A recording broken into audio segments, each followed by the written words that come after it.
In the middle of New York City, there's a great big park called Central Park. Children love to play there. It has a toy pond where they can sail their boats. It has a carousel to ride on in the summer and an ice rink to skate on in the winter. Best of all, it has its very own zoo. Every day, families of all kinds go to visit the animals that live there. But children and their parents aren't the only families at the zoo. The animals make families of their own. There are red panda bear families with mothers and fathers and furry red panda bear cubs. There are monkey dads and monkey moms raising noisy monkey babies. There are toad families and toucan families and cotton top tamarin families too. And in the penguin house, there are penguin families. Every year, at the very same time, the girl penguins start noticing the boy penguins, and the boy penguins start noticing the girls.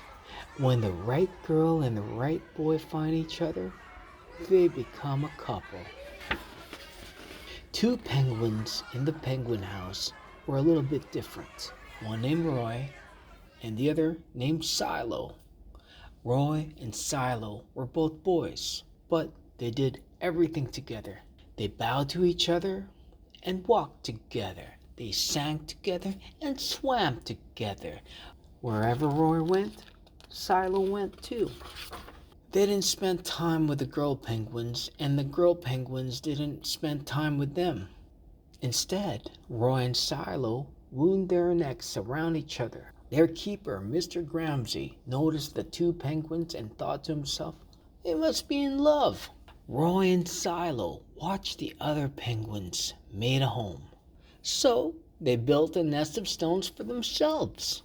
Every night, Roy and Silo slept there together, just like the other penguin couples.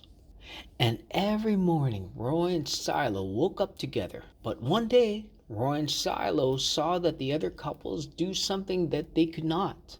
But one day, Roy and Silo saw that the other couples could do something they could not. The mama penguin would lay an egg.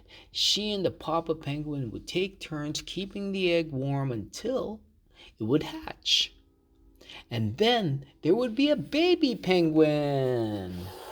Roy and Silo had no egg to sit on and keep warm.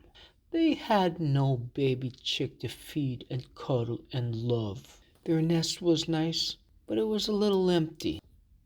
One day, Roy found something that looked like the other penguins were hatching, and he brought it to their nest. It was a rock, but Silo carefully sat on it, and sat, and sat. When Silo got sleepy, he slept. And when Silo was done sleeping and sitting, he swam and Roy sat. Day after day, and Roy sat on the rock. But nothing happened. Then Mr. Grimsey got an idea. He found an egg that needed to be cared for, and he brought it to Roy and Silo's nest. Roy and Silo knew just what to do.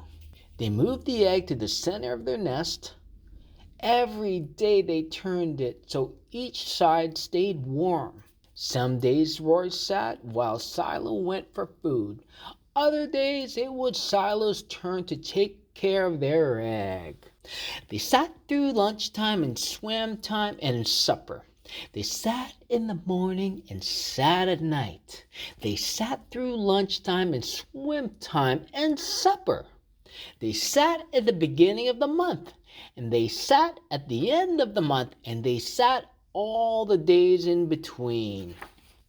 Until one day they heard a sound coming from inside their egg.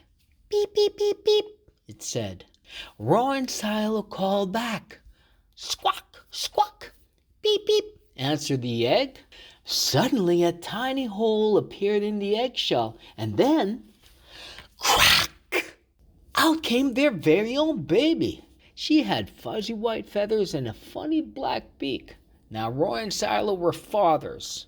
We'll call her Tango, Mr. Gramsci decided, because it takes two to make a tango. Roy and Silo taught a tango. Roy and Sango. Roy and Silo taught Tango how to sing for them when she was hungry. They fed her from their beaks. They snuggled her in their nest at night. Tango was the very first penguin in the zoo to have two daddies. Soon Tango grew strong enough to leave the nest. Roy and Silo took her for a swim just like all the other penguin families. And all the other children who came to the zoo could see Tango and her two fathers playing in the penguin house with the other penguins. "Hooray, Roy! Hooray, Silo! Welcome, Tango!" they cheered. At night, the three penguins returned to their nest. There they snuggled together like all the other penguins in the penguin house, and all the other animals in the zoo, and all the families in the big city around them. They went to sleep.